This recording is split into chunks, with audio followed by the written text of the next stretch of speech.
Hello, everyone. Forest Focus. The news is in that Nottingham Forest will not get any points back after their appeal against a 4-point deduction was rejected.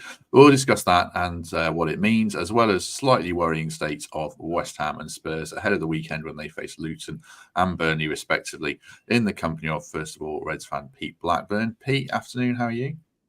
I was going to say morning. It is afternoon, isn't it? Yeah, I'm good, thank you. How are you doing?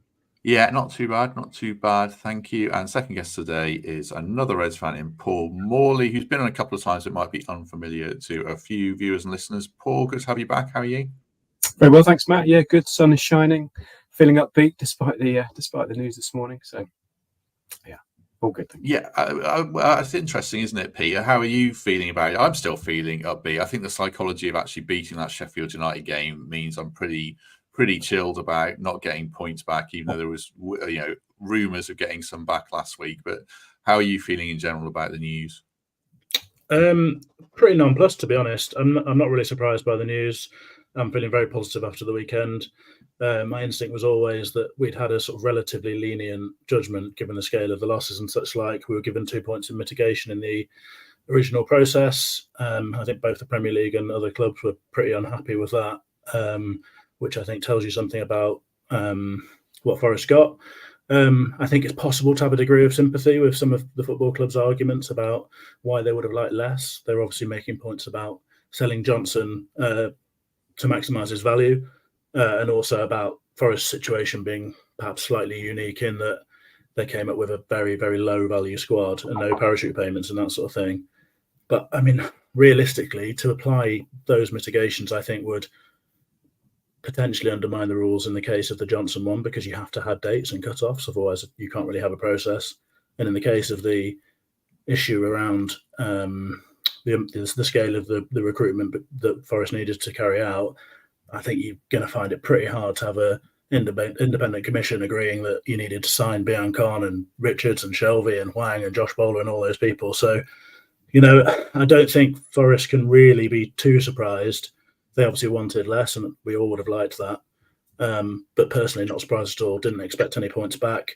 And I don't really see that there's any influence from those rumours that were going around last week, because I didn't believe the rumours last week. And I think they were nonsense.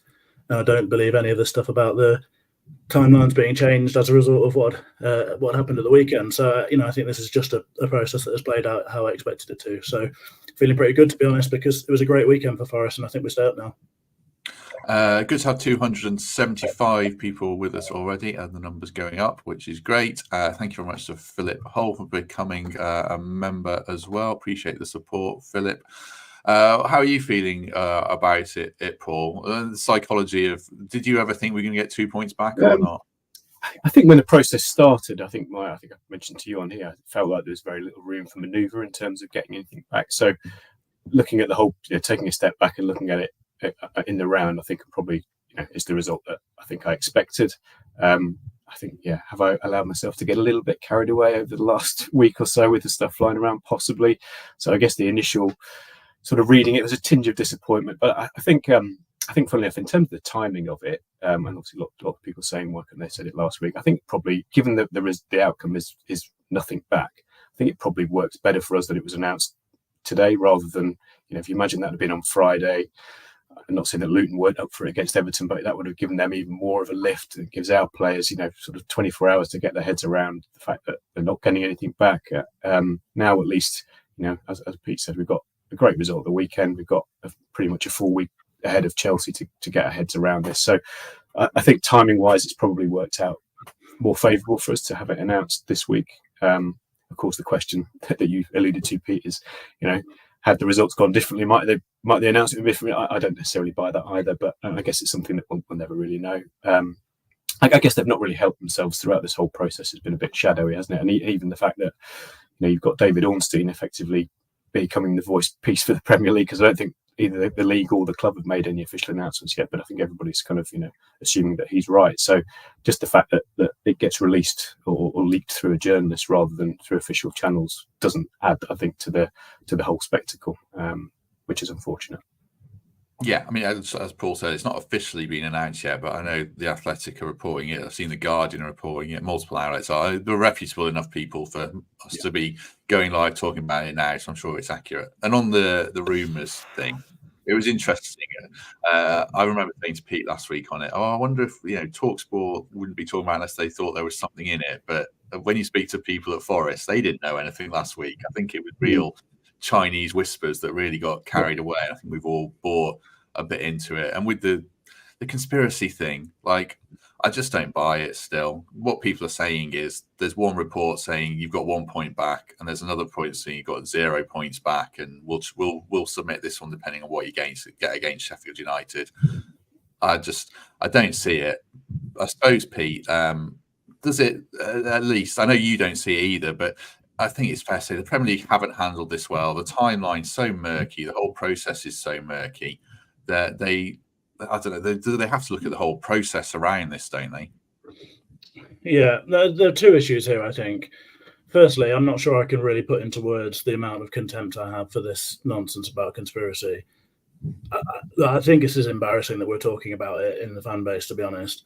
There is no evidence whatsoever, not a shred of evidence of any corruption or any conspiracy here. What we have to be aware of is that people are willfully, I think, conflating two different things, right? We have the Premier League and we have an independent commission. Those two things are not the same. The independent commission is made up. So I don't know who's on this panel because the report's obviously not been released yet. But if you look at Forest's first hearing, the initial hearing, it was made up of Mark Hovell, not sure how you pronounce his name, a sports lawyer who regularly sits on the serious and independent Court of Arbitration for Sport. I don't think anyone's claiming that they're a corrupt body. There's Robert Glancy, who is a King's Counsel, and Steve Holt, who is head of investigations for one of the country's biggest accountancy firms. These people are nothing to do with the Premier League. They're independent and very serious, very senior, impressive people in their fields. For us to be talking about potential corruption or conspiracy is absolute madness, and it's just embarrassing, to be honest. On the other side of things, though, there are issues with the process. It's pretty clear to all of us, I think, that some of this stuff seems pretty arbitrary. I don't think that you can easily put together all of the different judgments and the appeals and whatever and make a very, very clear narrative for how they've all been founded. I think that's true. I think that's understandable. I guess that's because this is a process that is playing out in public and is new. But you have to feel like surely there was a way to have a pretty clear set of rules and results and outcomes for what was going to happen. And that sort of stuff does obviously leave you open to a degree of this sort of chat about, whether things are entirely above board. I sort of understand that, but then, we have conspiracy theories in all areas of life. I don't think society is to blame for all of them. I don't blame society for Matt Letizia. So I'm not sure if I really for all of the stuff that's being talked about on Twitter right now. So look, I agree that it's not necessarily been a great process. The timelines have never been clear. It does not help when the Premier League have some documents that say you're going to get a result a week from the outcome, a week from the end of the hearing, and then it doesn't happen. But we sort of find this stuff out as the process goes along, and it has been a bit of a mess. Those things don't help. It needs to be a much better system. It needs to be much clearer, and then there's much less room for people to be critical about it.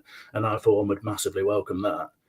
I mean, the other thing to bear in mind as well is that, away from the Independent Commission, the Premier League isn't some sort of shadowy Spectre-type organisation. This is just the football clubs that are in the Premier League.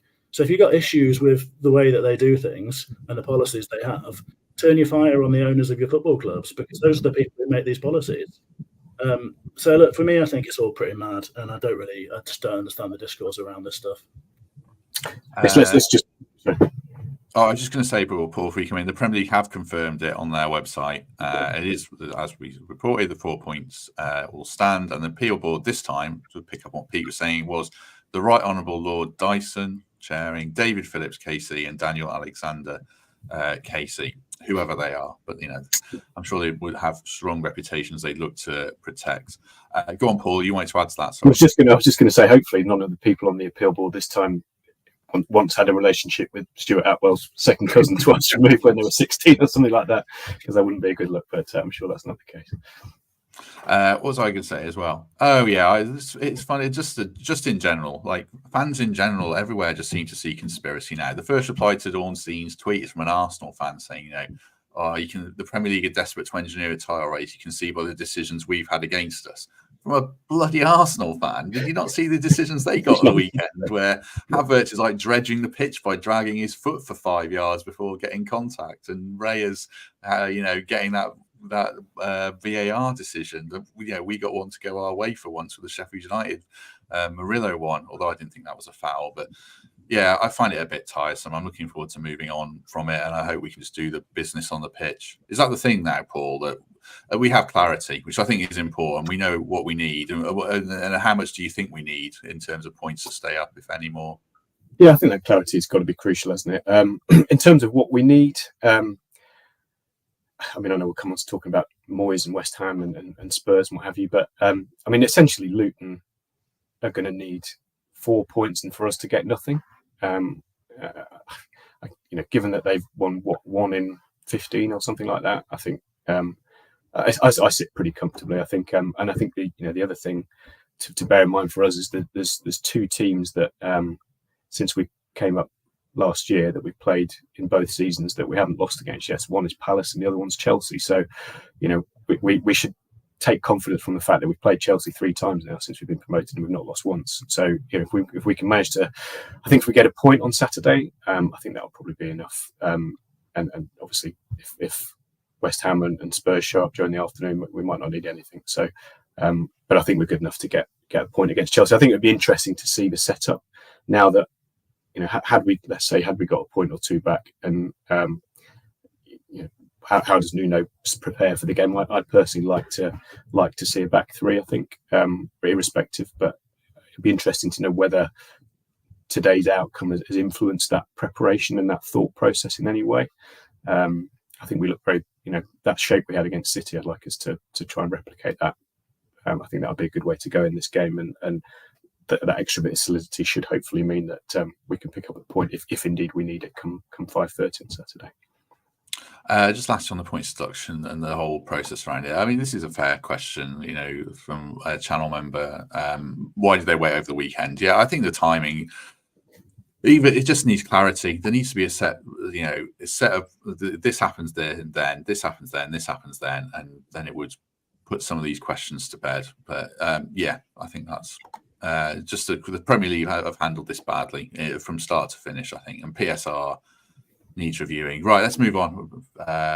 Talk about something else. How many more points do you think we need, Pete, keeping it pure football? Temps thinks we're safe already.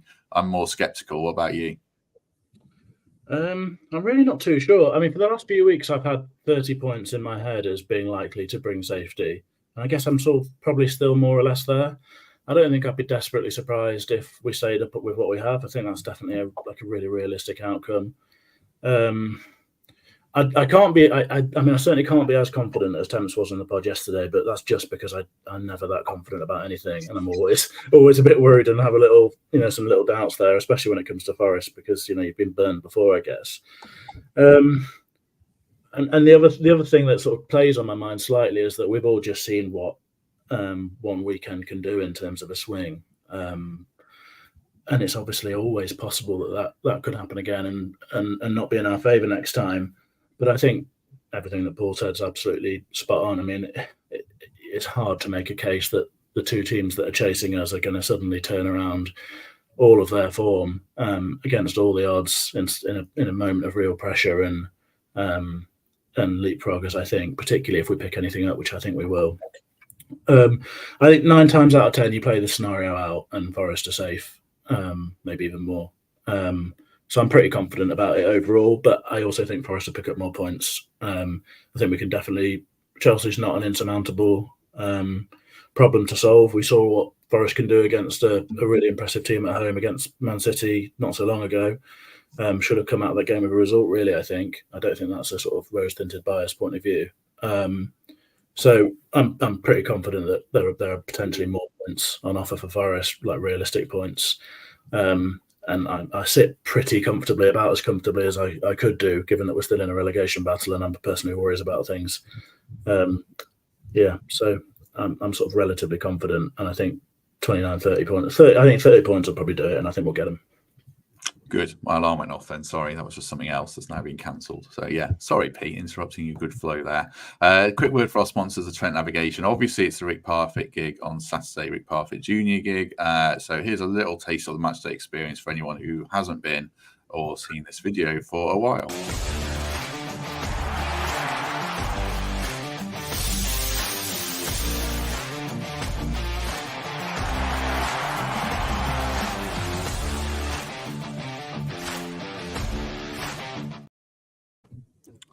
Checking my phone there, see if Forest have put anything out, but they haven't yet, so we'll keep an eye out for that. Talking about specifically, we'll do a bit on Luton and a bit on Burnley, and there's interesting twists for each, starting with Luton, Paul. Moyes is going, 2 games to go. West Ham have talking of handling things badly. West Ham seems to have handled this really badly. Like, the poor bloke's in a job, and he's done a good job for them. He's won a trophy, and it looks like Julian Lopetegui's coming in. Adds a big potential big dimension to this game against Luton. Or does it not, Paul? Does it change anything for you? Do you feel like West Ham will still win the game or not?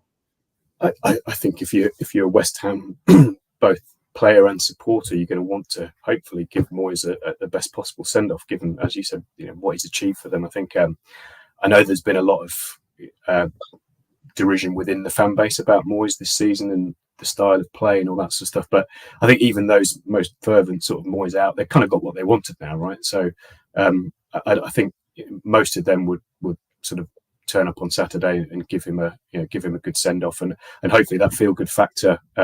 And I guess a sense of, is it optimism looking forward to Lopetegui? Question mark's probably a question for a West Ham fan, but if there is this sort of demand within the fan base to have rid of him, they've kind of got what they wanted, as I say. So hopefully they'll be up for it on Saturday, and give him a good send off. And yeah, I think from Luton's point of view, just thinking about them, if I was in Luton's shoes, I'd be eyeing that Fulham game, the last game of the season, thinking that we can get 3 points there, and then I just kind of hope that Forest didn't get anything this weekend.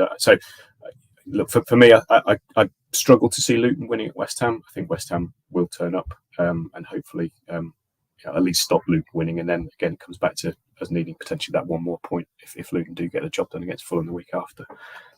They are a weird side. They've had some real tonkings this season, West Ham, but they have actually bounced back from them time and again. I suppose, Pete, does the answer to all my questions reflect on the personal psychology of the person answering them as much as anything? Because if it's me, I see red flags and, Luton are going to win. If it's Paul or others, they think, it'll still be all right. How do you feel about this game and what I said there? Somewhere in the middle, but you're totally right. There is... everything is just it's just what we internalize, I think, isn't it? I mean, I think if you're being really, really sort of cold, hard, rational about it, I do think it's hard to make an argument for these other teams that we're fighting against picking up the points that they need to, particularly if we get any more. But naturally, I do have all of those worries that you do. I mean, the Moyes thing, I think, is an interesting case, isn't it? I think it's a sort of a case study for lots of the things we see in the Premier League, where you have teams where the fans, I think, maybe just get a little bit stale with the manager, and we also all have this sort of inbuilt desire to see some sort of like exciting football and these young, dynamic managers that we feel like really they have a sort of brand that represents us, and we get this bond, all that sort of stuff. And I think Moyes is probably a bit of a victim of that. I can sort of see it both ways, because football is about escapism and enjoyment and entertainment and all that sort of stuff as well, isn't it? You want to buy into stuff, and I get why you perhaps might not necessarily feel that with someone like David Moyes. His character maybe doesn't lend itself to that sort of stuff, and sometimes the football doesn't either. I'm no West Ham expert, but it looks pretty functional a lot of the time, and they've clearly got a brilliantly talented squad. But on the other hand, you look at the Premier League table, and I just think, where are you expecting to go up that table? I can't see any team above them that I would think they should reasonably be above. So yeah, it's sort of difficult, isn't it? And I guess the obvious thing is to worry that, if that's you this time next year, you're sort of thinking maybe we should have hung on to the sure thing. But I think that's probably quite a boring way to look at football, and we all want to sort of really buy into the thing that we're getting involved in, don't we? So yeah, that's my sort of take on the West Ham stuff, I guess, which I don't think you actually asked me for. But I think I'm slightly distracted actually, because I'm getting an absolute hammering in the comments.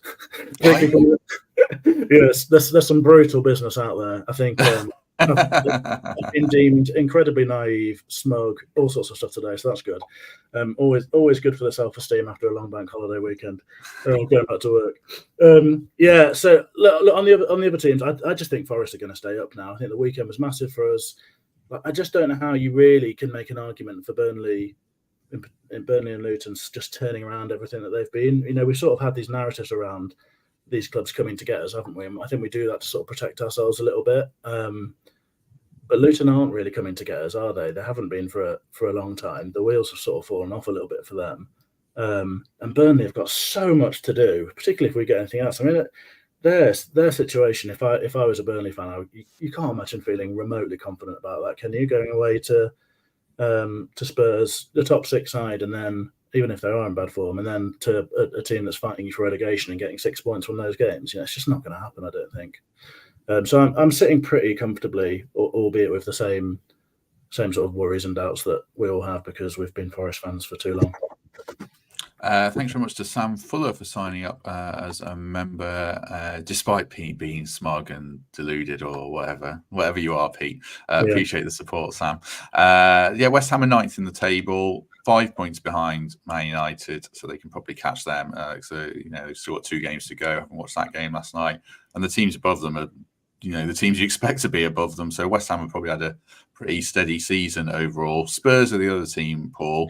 They face Burnley. They're 5th. They've got Newcastle starting to breathe down their necks, and Spurs are in pretty horrific form themselves, lost 4 in a row. Same sort of question. How's the psychology of this one play out, do you think? Yeah, I think Greg said it in the chat. Greg Oram said, Spurs have lost 4 in a row now, which I think is the first time for 20 odd years, I think, isn't it? They put the stats up after the game at the weekend, so they're certainly not going to want to lose 5. And I think, Ange is coming under a bit of stick, isn't he, from certain quarters, and have the wheels fallen off, etc. So he's going to really want to use this game as an opportunity to show that his squad is still on board, and he's still the right man to take them forward. So I personally don't hold any fears about that game. I think I'd be shocked if Burnley got anything out of that. I think they looked pretty dejected, beaten up team against Newcastle at home on Saturday, didn't they? So for them to suddenly come out and turn it on at Spurs, I think would be, I just don't see that coming. So I think Tottenham will comfortably deal with Burnley, and I think it's, like I said before, I think Luton are not that we necessarily have to worry about them, but I think they're the only people who can catch us, I think. And even if they do win, Burnley, that's still in our own hands. We'd be going to Turf Moor where they've won 2 games all season. Again, is it sort of a bit like, if we can't get something there, then do we deserve to stay up, isn't it?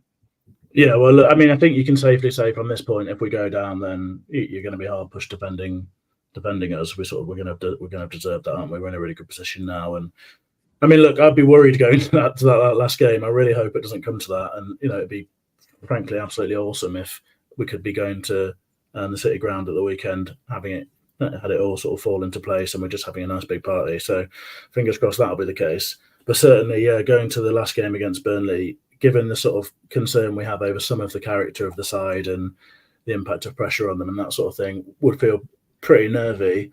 But having said that, they're professional footballers, and lots of them are pretty good ones. We're a better team than Burnley, and you'd really hope that they could see us over the line. And like you say, if that doesn't happen now, then I think you'd have to say we deserve to go down. But look, I think we need to be positive, don't we? We've had a massive weekend. Things have really fallen for us. We didn't necessarily have the best game. You've obviously covered all that stuff, but it feels to me like quite a big deal that things have fallen for us once, because we've been on this podcast so many times talking about all the sort of woe is me stuff where we've had just horrendous stuff go against us and mistakes of our own making and mistakes of other people's making and all that sort of stuff. So for things to actually fall for once, get a bit of luck, come out of a weekend absolutely flying, and be in a position where it feels like it's totally ours to throw away is, it's a pretty privileged position to be in after where we've been the last few weeks. So I'm feeling really quite positive about it. Also, thank you to Martin McPherson for signing up. Good to have you guys on board, and grateful for the support. It's interesting as well. I will get your take on this, Paul, because Pete talking about managers and how we perceive them. We debated Nuno quite a lot on here, and I was I have been wavering, but I'm coming around to the idea that I think we should keep him next season if we stay up, if he wants to be here, just because. Partly because of our underlying numbers. I know people put zero faith in XG and stats and stuff like that, but our underlying numbers are actually really good. It's just set pieces have killed us. That's a big just. And also he's been dealt a rough hand, stuff we've discussed before. So yeah, I'm kind of more in the Nuno in camp for next season. I know Pete's had his say on the last show. Just curiously, how are you feeling about Nuno as manager? Yeah, I'd agree with you, Matt. I think he's certainly been dealt a rough hand. Obviously, AFCON points deduction.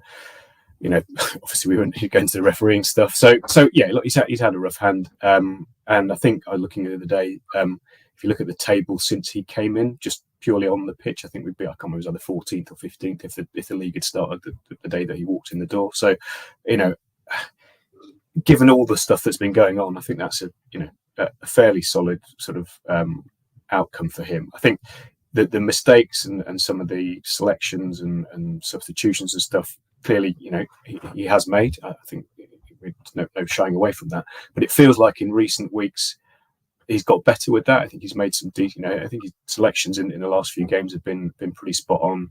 I don't think we've had any sort of question, certainly not too questionable substitutions. So I think he's he's learning on the job. Is he learning with a new set of players, or you think now that he's kind of got over that learning period? So for me, and again, it comes down to, I think sure Pete said it last time he was on, stability I think is absolutely crucial. To be jumping ship and chopping and changing every few months is just not a sustainable way to run a football club. So unless we completely fall off a cliff in the next two games, and I think if we go down he'll be gone anyway, from both parties' perspective.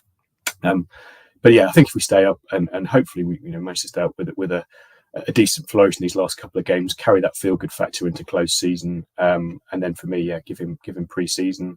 I mean, it's going to be fascinating what happens with transfers this summer, given obviously, and I think even the fact that Forest get no points back today, I think that's even sort of reinforces the sort of the importance of complying with PSR, not just for Forest but for all clubs. So it feels almost like we're potentially going to get almost like two transfer deadline days this summer. Possibly you kind of got the PSR deadline day on the 30th of June, which is going to kind of turn into sort of Black Friday for the Premier League, isn't it? You've got all these necessity sales that are going to have to be made for clubs that are desperate to keep within the rules, and probably a few bargains to be had. Hopefully, Murillo's not one of them, but and then you're going to have the second window. So it's going to be a funny summer, and I think just given that playing out in the background, we want trying to be as stable as a football club as we can. So personally, I think he's done enough to earn a full pre-season, and hopefully kick on. And when I say kick on, if we end up finishing next season 14th, 15th, if you offered me that right now, I'd probably take that.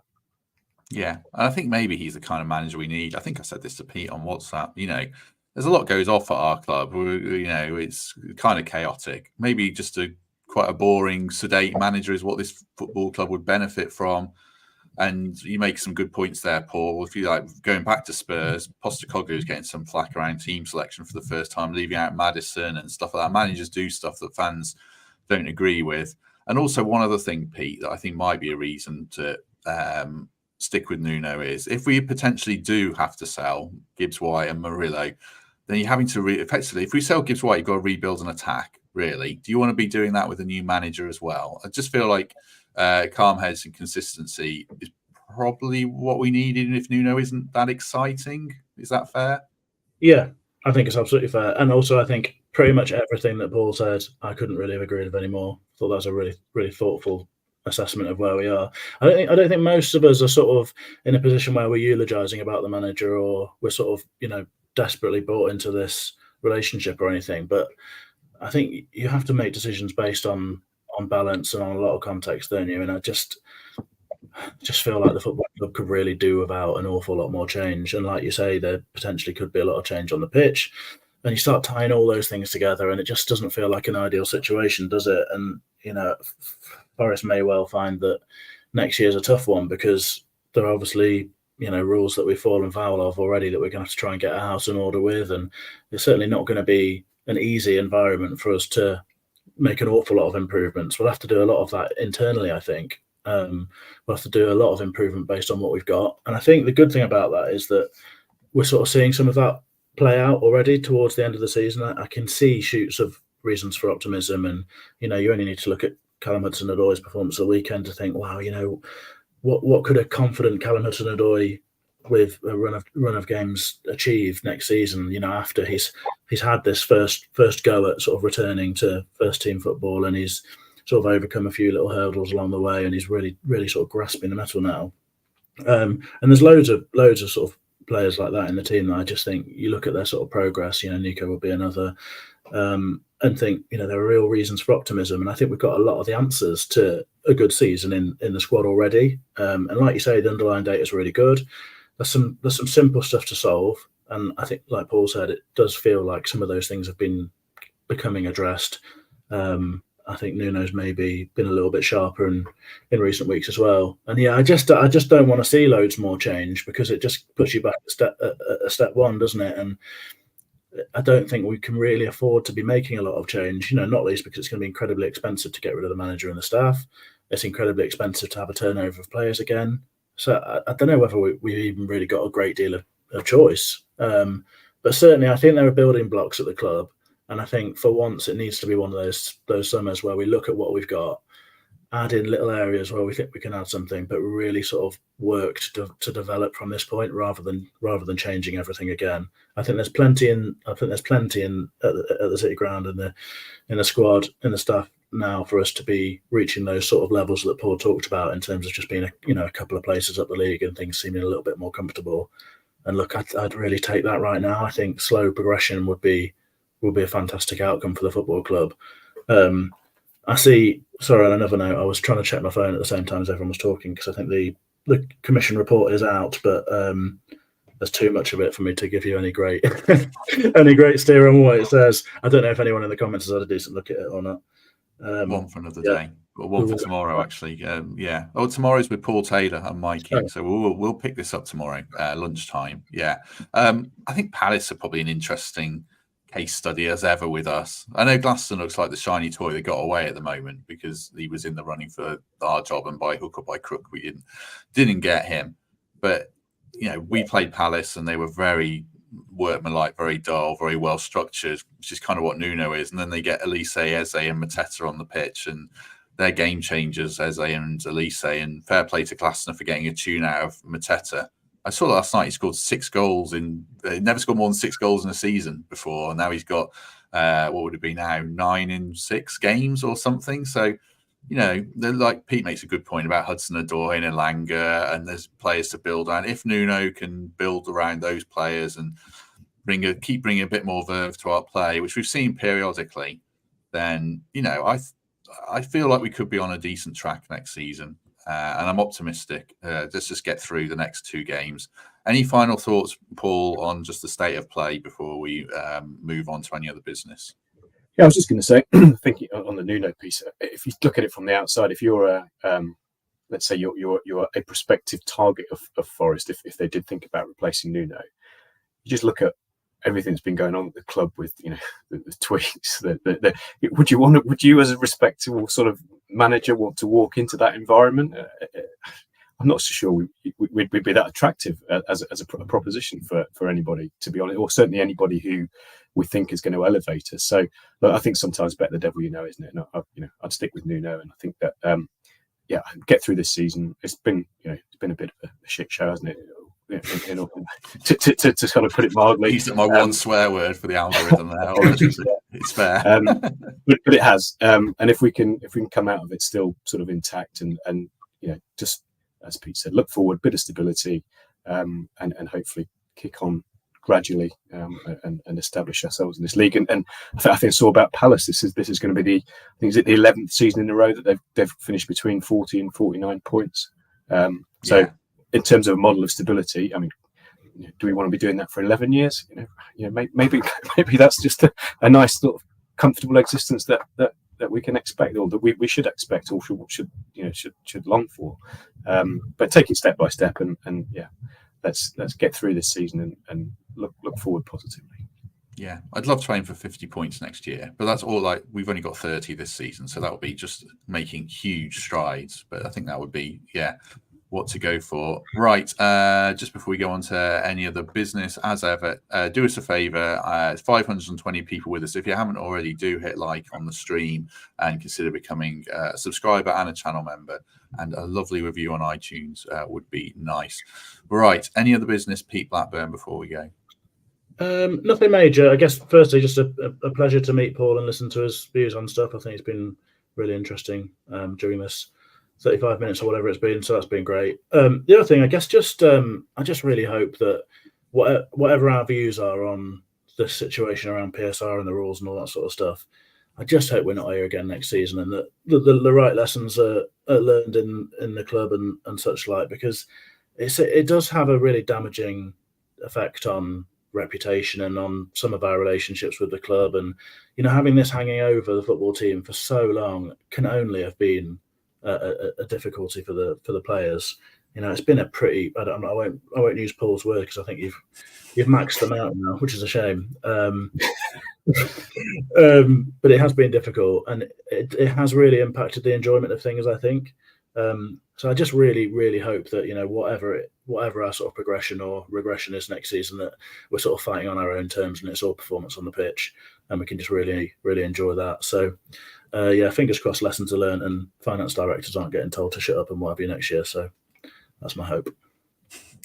If we do, that was reported in The Athletic, by the way. That's what Pete's referring to. Yeah, if we do see it, I think the overriding emotion is just going to be relief. It wasn't last season, it was like joy, but there'll be relief this season, and then let's hopefully sweep it under the carpet. This is the kind of conversations we'll hopefully be having on Monday when we're touch wood safe. But that's how I feel about it. Any other business from you, Paul, before we go? No, just I'm coming up to the game on Saturday, so I'm really looking forward to that. It'll only be the first time I've been up since the Everton game. Just for those that don't know, I live down in Surrey, so really looking forward to that. And I don't know if you guys are going, but hope to see as many Forest fans there, and I'm hopefully going to get an hour or so at the Rick Parfitt gig afterwards before I have to get a train back. So if anyone's there, look forward to meeting anybody and hopefully celebrating, as you say, survival and the relief of it all. I shall be there. Pete was nodding along as well, so he shall be there as well. Hopefully see as many people as we can pre-match at the Trent Navigation, and post-match I might be able to make it as well, depending on post-match streams. Right, the only thing I was going to add, a nice note to end on, it was highlighted on Twitter to me about Forest women. Shout out for Freya Thomas. She won Fans Player of the Season, Coaches Player of the Season, and Players Player of the Season. So she must have been the outstanding talent in the Forest women's team. So well done to Freya. Right, as I said, we are back tomorrow lunchtime with Mikey and Tails, and then Thursday match preview, and then Friday opposition preview before we discuss the Chelsea post show after the game on Saturday. Right, Pete Blackburn, thank you very much. Thanks for having me. Really enjoyed it. Cheers. Good man. Paul, good to have you with us. Thank you very much. Thanks, Matt. Been a pleasure. Thanks, Pete. Have a good day, everyone, and we shall hopefully see you tomorrow.